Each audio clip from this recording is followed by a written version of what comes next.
Hi, I'm Emily Carpenter, and I will be doing my presentation on shingles. So, a brief history on shingles. There's actually a long recorded history of the disease associated with other herpes viruses. Before the 18th century, it was difficult to distinguish between the smallpox virus and the shingles virus because they have similar looking rashes. So it wasn't until the 18th century that William Herbeden determined how to differentiate shingles from smallpox. In 1888, James von Boeke discovered that chickenpox and shingles have the same causative agent, which is the varicella zoster virus, also known as human herpes virus 3.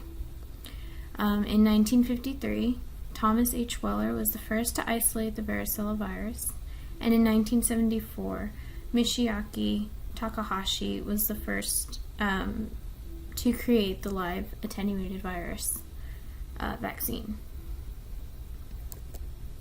So some characteristics on the virus. The virus is double-stranded DNA surrounded by a capsid that is icosahedral in shape, and this is surrounded by an envelope with glycoprotein spikes.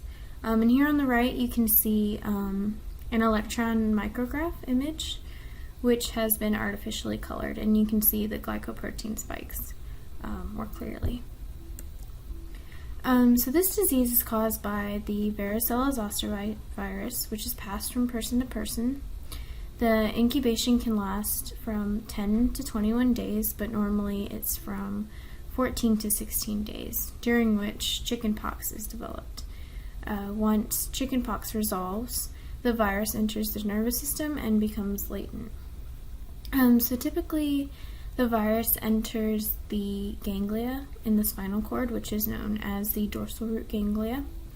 And this is where sensory neurons collect information from the periphery system and periphery nervous system and transmit that to the spinal cord.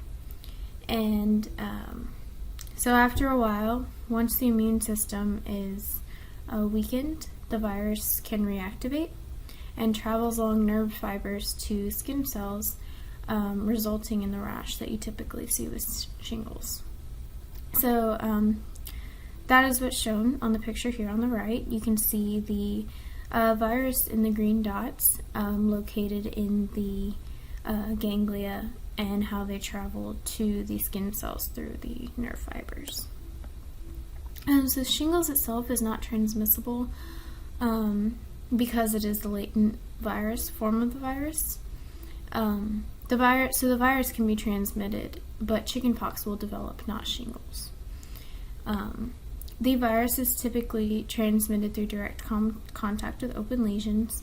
For shingles can be contagious, but it is much less contagious than chickenpox.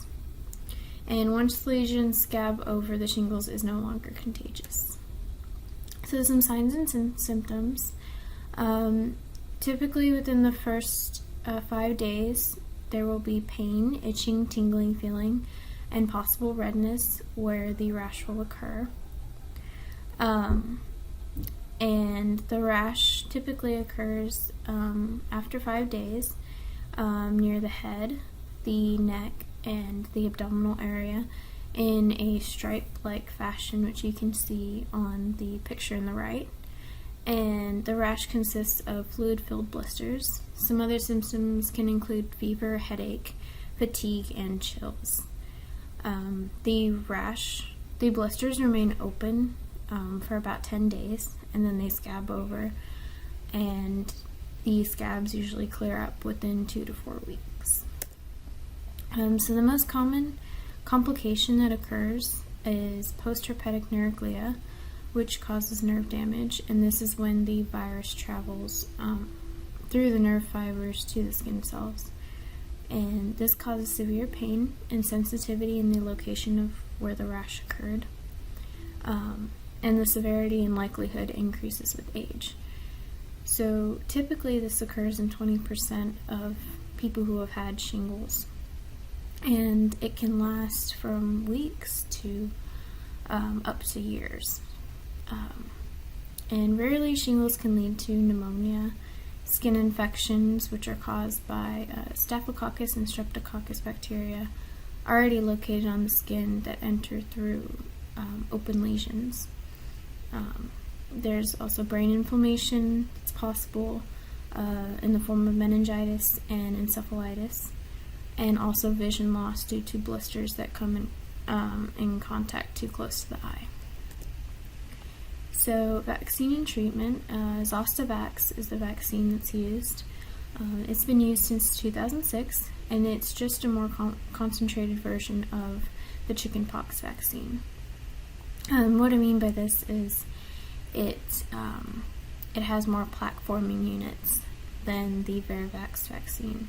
So the Varivax vaccine, which is the chickenpox vaccine, has 1,350 plaque-forming units. The combination measles, mumps, rubella, and varicella vaccine has 9,800 plaque-forming units, and the Zostavax vaccine has 19,600 plaque-forming units, which is significantly more than the Varivax vaccine. And according to the CDC, this is shown to reduce the possibility of shingles by 51% and PHN by 67%. It is recommended for people 60 years of age or older, and the protection usually lasts about 5 years. So as of right now, there is no treatment for the disease, but antivirals can be used, such as acyclovir, which is the most common, valacyclovir, and famociclovir. And these can be used to shorten the severity and length of the illness. Pain medication, calamine lotion, and wet compresses can also be used to alleviate symptoms. So some facts about shingles. About 1 in 3 people in the United States will develop shingles. And there are about 1 million cases per year, 50% of which occur in those 60 years of age or older. And it's common in those who are immunocompromised or have received immunosuppressive drugs. And this is due to when the virus reactivates. The origin of that is unknown, but it's assumed that it is due to the weak immune system. So surveillance-wise, there is a possibility for reoccurrence. So once someone gets shingles, they can get shingles again because the virus can just reactivate because it remains in the system for the remainder of a person's lifetime. Shingles is actually increasing in adults despite the introduction of the vaccine. There's no known reason why this is happening as of now, but there is a popular theory that this is due to the amount of immunity someone receives after receiving chickenpox. It is said that those who received the vaccine and then received chickenpox had less immunity than those who received chickenpox without a vaccine.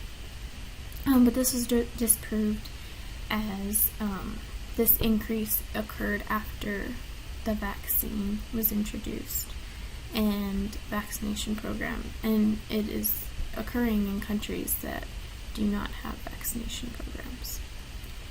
So despite this, 20% of adults were vaccinated in 2014, and this is an increase from 2013 with 24%.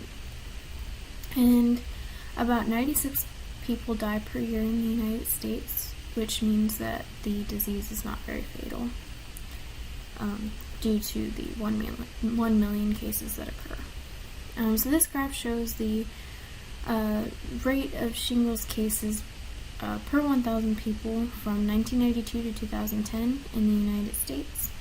Here you can see the red is ages 65 to 69, and the purple and blue are from ages 80 and up.